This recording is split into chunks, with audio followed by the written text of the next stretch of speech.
So we're turning to continuing trouble for Team Sky. The Digital, Culture, Media and Sport Select Committee report is out to discuss. Dr. Ross Tucker is with us. Ross, thanks so much for making time. So, well, there's a lot to get through here, and it's not just about Team Sky very clearly. So maybe just in overarching terms, you can use a scale of 1 to 10. I wonder how damaging and damning this is for Team Sky. Relative to where we were this time, say, yesterday, about a 1. Yeah. Mostly because from my perspective, these revelations are not revelations; they're confirmation more than anything else. I think it's helpful when the needle is nudged towards confirming what has been speculated and discussed in the past, and I think that's what this report does. But there's very little in that report that would come as a shock to anyone who's followed the story, going back to the initial leak by Fancy Bear and so forth. So I think there's progress in the sense that we now have independent, formalized confirmation in the form of this report. But the fact that Sky abused the TUE system and had attempted to deceive people into their attitude towards certain drugs, none of that should come as a major revelation to anyone unless they really haven't been paying attention. Yeah, if anything, it might just be the appearance of this story on the front pages of newspapers across the UK, which might ultimately be the most damning aspect of all of this. Hey, maybe they won't win the Sports Personality of the Year award. I think that ship sailed long ago. So can we just go through, because I appreciate people have been in work all day and they may not have a chance to look through the report in any great depth, what it says about certain key issues, because there are different issues at play here. So we might start with the jiffy bag, which again on this show, and I know you are sick of talking about this bloody jiffy bag, but the jiffy bag in 2011 was delivered courtesy of Simon Coe from Manchester to Wiggins, the Dauphiné of 2011. So what the committee have concluded on this situation is that they are not in a position to state what was in the jiffy bag. That said, they say there's no reliable evidence to back up Team Sky's claim that there was very much a legal decongestant in this jiffy bag. And certainly the report does raise the possibility that triamcinolone was the substance in the jiffy bag. However, they can't prove that. Now, that potentially, I mean, if we're looking at this with a view to Wiggins maybe being stripped of titles, the presence of triamcinolone in that jiffy bag, which made its way from Manchester to Wiggins in 2011, if that could be proven, that would mean Wiggins potentially and more than likely would be stripped of his 2012 tour and his Olympic gold medal from 2012. Yes, and it would be bigger than that even, because it would mean that a number of people within Sky in a coordinated effort arranged for a banned substance to be sent all the way from Manchester to where Wiggins was, and they'd proactively gone about doing something they would have had to know was doping. So if that were confirmed to be the case, it would be the biggest nail in the coffin. As you said, though, that remains to this day, for me, one of the most frustrating things, is because someone must know what was in it. Yeah. And every single person who's asked in every single forum and platform has just been met with resistance and denial and obfuscation. So it's frustrating, and who knows whether that question will ever be answered, because the report today, I think they went as far as they could and they still ran into a dead end. Simon Coe, the fella who transferred this package all the way from Manchester to Wiggins back in 2011, says he doesn't know what's in the package. Shane Sutton, Wiggins' longtime coach, doesn't know what was in the package.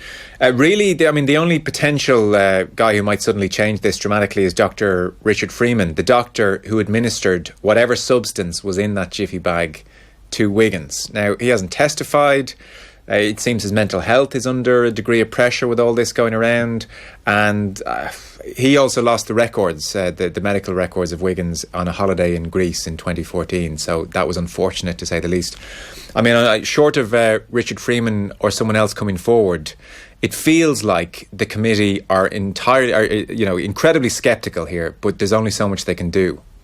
Yeah, exactly. I mean, that committee can't go wild with speculation. The thing about Freeman, and it's mentioned in the report that came out today, is that he is, they advised that he be investigated primarily for his poor record keeping. And if that particular threat of an investigation followed by the revoking of his license and so forth, if he deems that large enough, then who knows, maybe he speaks. But as you say, it's either him or Wiggins. Someone has to reveal exactly what was in that bag, and I don't see Wiggins doing it at this stage. He's had enough opportunity. So Freeman, under pressure, perhaps, but I fear that that's going to go the way of just one of the great unknowns. Okay, so that's dead-end material for the time being. So that's Jiffy Bag 2011. Let's turn to the other aspect here, which the committee looked at in depth, which was, as you said, the abuse of TUEs, namely triamcinolone, which is pretty powerful. I mean, we've had plenty of people come out and say triamcinolone is very powerful. So, in short, here, and again, a lot of this I know we know, Wiggins was granted TUEs to take triamcinolone to treat allergies and respiratory issues before the 2011 Tour de France, his 2012 Tour win, and the 2013 Giro. The report says here, this does not constitute a violation of the WADA code, but it does cross an ethical line. And interestingly, Shane Sutton, who, Wiggins can't claim to have, detachment from Shane Sutton. He is integral to the Wiggins story. Shane Sutton says, and maybe this is the most damning line on the TUE situation, what Brad was doing was unethical, but not against the rules. Yes. And what does that mean? I wonder about that. I mean, that for me was one of the points where I had a slight disagreement with the way that the committee framed their conclusion, because the TUE policy in anti-doping is quite clear, and it specifically uses the words if and only if. And the point behind the TUE is that you have to use it to treat an existing medical condition. And what I found interesting is that the committee that produces this report says, A, that Wiggins had used this in preparation for events. So they used this drug. It's a corticosteroid that cyclists apparently or allegedly use to cause really quick weight loss without loss of power. And that's one of its benefits. Yeah, huge advantage. Right. So the committee has said that they believe that he's used it in preparation for events. That's point one. Two is that there's no medical condition for which it was required. So they got A and B, and then somehow they arrived that it's not doping. Now, if one wants to get into the ethical, legal issues, one can, and say that outside of competition, an athlete doesn't need a TUE for this drug. Yeah. Which is actually completely bizarre. I can't understand why that still exists. But my opinion is that if you are using a powerful medicine, and this is not the stuff you pop down to the pharmacy because you've got a blocked nose for. This is a powerful, powerful drug. If you're using that for performance reasons, you're doping. That, and so the question comes back to what is clean. That's not clean, in my opinion.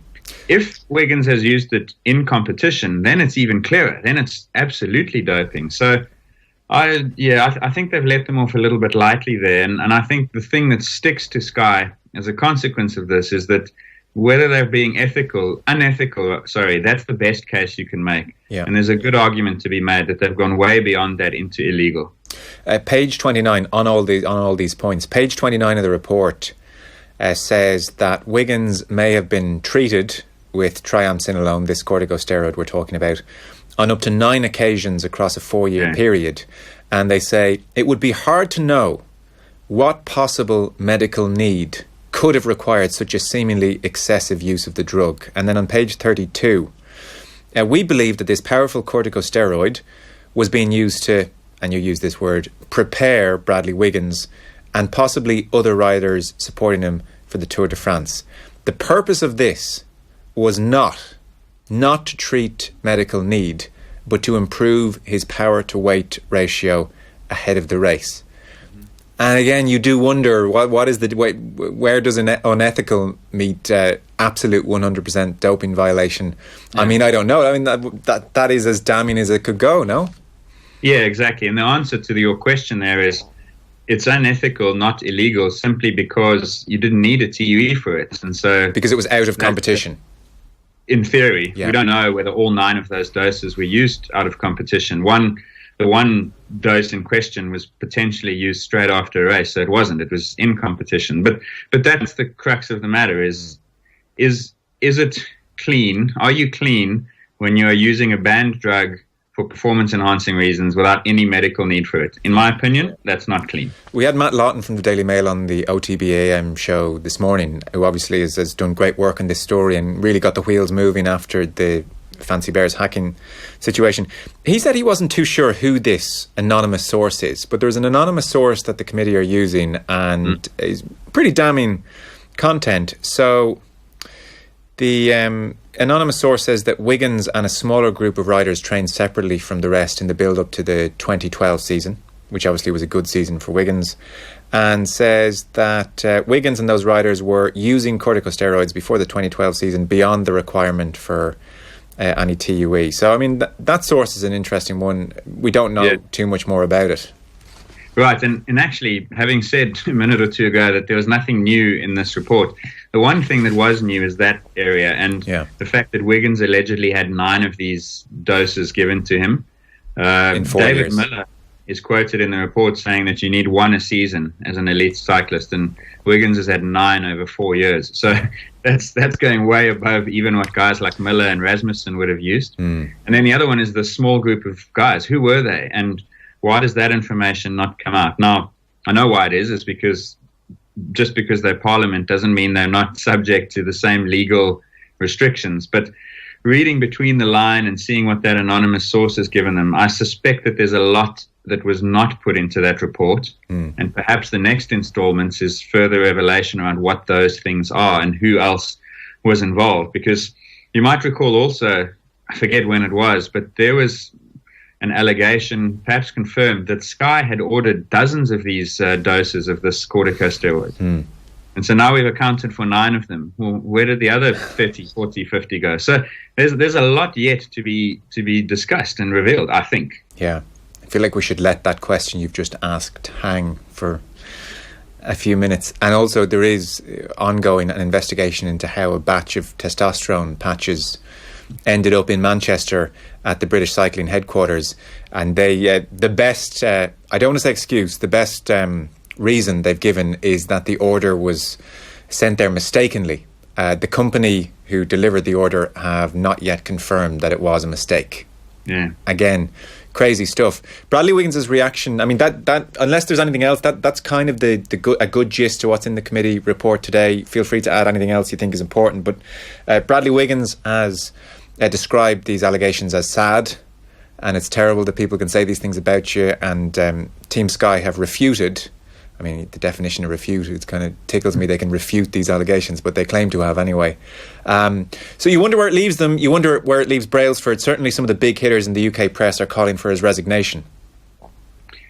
Yes, because there's the testosterone, there's their best guy of all facing a doping hearing in which he might lose a couple of his big titles because he's somehow produced a positive result, twice the legal limit for salbutamol in Chris Froome. So they can't seem to escape from underneath allegation. And this goes back, there's a lot of revisionist history being written right now. People saying, you see, the signs were there all along. A lot of people were fully on this bandwagon in 2012, 2013. And slowly there's just been this drip feed of one thing after the next. And at some point you join the dots and you say, okay, maybe the initial impression was a correct one, that all was not well with Sky. So I don't know how Brailsford's still in that job, but he shouldn't be, in my opinion. But perhaps he'll write this out, because who controls Sky? Who are they accountable to? It seems to me no one. Yeah, it will be very interesting to see how this plays out over the next few days. I mean, this thing could just disappear off the radar again. They've as you said at the outset, this is a in comparison with yesterday, the new information, the shock value is about a 1 out of 10. If we leave Team Sky for a second, can we touch on Seb Coe and Mo Farah for just a moment? Because people may have missed that with all the headlines. Yeah, so, it's been covered in comparison hardly at all, which is interesting. Yeah. So Seb, sorry, say again, Ross? I say the time to get into that, I think, will come at some point, but we might as well get started now. Yeah. So short version, we'll touch on Seb Coe. Seb Coe is obviously president of the IAAF at the moment. In December 2015, he gave testimony to this committee, which is about doping in sport, UK sport generally, not just the Team Sky. So he was there. And in effect, they're accusing Coe of willful ignorance. So he spoke before that committee and said he knew of no specific accusations of doping within Russian athletics. And his first oh my God moment was when the ARD documentary, the German TV documentary, came out later the following year and blew all this up. So that was before that. Seb Coe was saying to this committee, I really didn't know too much about this. What the committee say about that is that Seb Coe sought to distance himself from any knowledge of the allegations of doping in Russian athletics before the details were exposed in the German documentary. And they say it is certainly disappointing that Lord Coe did not take the opportunity given to him by David Bedford to make sure he was fully informed of the serious issues at stake in the Shubukova case. So what happened there was a Russian athlete is offering to pay off the IAAF $450,000 to cover up a positive test. It's even fun to kind of know that that's the going rate, but there you go. So David Bedford, a former race director of London, got wind of this, and according to himself before the committee, not only sent emails to Coe, who claims not to have opened them, but also text messages, and really tried to alert Coe to what was going on, that the IAAF could be bribed and cover up a test for $450,000. And as I said, it seems at best that Coe remained willfully ignorant. I don't want to know about this. If I know about this, it puts me in a dodgy position. I'll have to come forward and the whole house of cards comes falling down. So that, in a nutshell, is pretty much the accusation being levelled at Coe here, yeah? Yeah, and that he misled the committee about not knowing. And so I believe, going back to when he testified, his defense or explanation was that he'd received this email and he had immediately forwarded it on to the IAAF's lawyer and in charge of their ethics committee, saying, I'm just bringing this to your attention. And that he didn't open the attachments.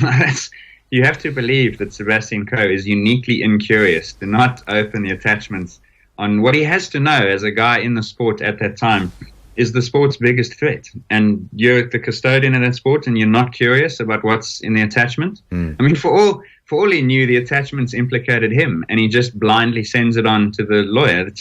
It's very difficult to believe that he would do that. And then the committee's report says that he's misled them about that. So this, again, nothing will stick to Coe, unfortunately, I think. Yeah. But it's just another case of questionable leadership, because the best case you can make for Coe is that he's leading without knowledge, on purpose. Yeah. The worst case is that he knows it, is denying it, and then lying about it to people in order to play some political game. Yeah. So that's very damning. I mean, just in any other walk of life, you feel that would make his position untenable. I mean, as you say, it's incompetence at absolute best. It's complete incompetence. But I mean, since those emails, he's graduated to president of the IAAF. I mean, it's a marvellous world. And then Mo Farah, Sports Personality of the Year 2017, Mo Farah. So the gist here is London Marathon 2014, he was injected with L-carnitine. And this was the substance that Alberto Salazar sent an excited email to Lance Armstrong about, saying, you're not going to believe how good this is. And this is a legal substance once it's injected or ingested, however it is put into the system. Once it's taken in the right amount, the right dosage, it is legal. But it seems here the doctor at the centre of this injected Mo Farah before the 2014 London Marathon and decided not to record the dose, even though it was the first time he had ever given anyone this substance. He just thought, it's fine, I'll stick in the needle and press gazump and see what happens. Yes, exactly. There's not much you can say to some of these things except laugh, because it's the same with Freeman and the medical records for Wiggins. They don't exist. Yeah. So therefore we can't provide you with any incriminating evidence. We also can't refute the claims, but we'll just write it out because, and this is the problem, it's a fundamental issue, is that you, in this case Parliament, are powerless to do anything in the absence of proof. Yeah. And so the whole anti-doping system is set on this, or is built on this foundation of someone has to provide incontrovertible, absolute proof that someone's doping. And as long as that doesn't exist, there's no case to answer. So all they do is, they burn the records, or they just don't keep them in the first place. So it's messy, but yeah. Interestingly, this doctor, Rob Chakravarty is the senior doctor now for the England football team. He's moved on to that position. But the General Medical Council, I've been told by the committee, they should investigate what went on here, because in any walk of life, a doctor injecting anyone with anything and not keeping any kind of record is very clearly not best practice. So that's the whole muddled picture. That is the committee's report, and it indicts all of those people quite badly. And I suspect the consequences, that said, will not be overly terrible for any of them. I doubt it, unless this leads to, this is one more loose thread. Maybe someone pulls on it. Maybe Freeman is the guy who unravels the whole ball of yarn. Maybe it's Wiggins. But again, there's no need for people to testify, because there's no threat of not telling the truth, it seems to me. So even lying to Parliament, just a doubt. Nothing will happen. So it's quite frustrating. And while I said at the outset, I'm all for the progress, and as you said, putting it on the front page of the papers and in the media and so forth, so that there's more awareness of what's going on. The reality is that this is just incremental advances in knowledge, and then there still needs to be a big exposure of something somewhere before this thing falls down properly. Yeah, I think maybe that's the point to finish on. That is an excellent point, because we will talk to you occasionally when there is, from our point of view, a pretty significant development in the story. But step away from where your job is to be on top of this stuff, and actually to the outside, it's an indiscernible change. It's an indiscernible shift. It's just more suspicion, and there is still no aha moment. Exactly. It's like a fact is never a fact. A lie is never a lie. A failed test like Froome's is never a failed test, because it'll be attacked from 3 different angles. It's like chasing shadows, and unfortunately, these are more shadows, which I'm all for more shadows. Yeah. But at some point, we have to catch the person casting the shadow, and that seems to me to still be quite elusive. I'm frustrated a little bit at the lack of a. We have so many smoking guns, but none of them at this point are strong evidence of what we think is going on there. Okay. Ross Tucker, Dr. Ross Tucker, as always, a pleasure and thoroughly depressing. Thank you. Thanks. Hey, hope you enjoyed that latest offering from Off the Ball. If you want to subscribe, and you should, check out just up here. All our latest stuff is just down here. Generally, knock yourself out.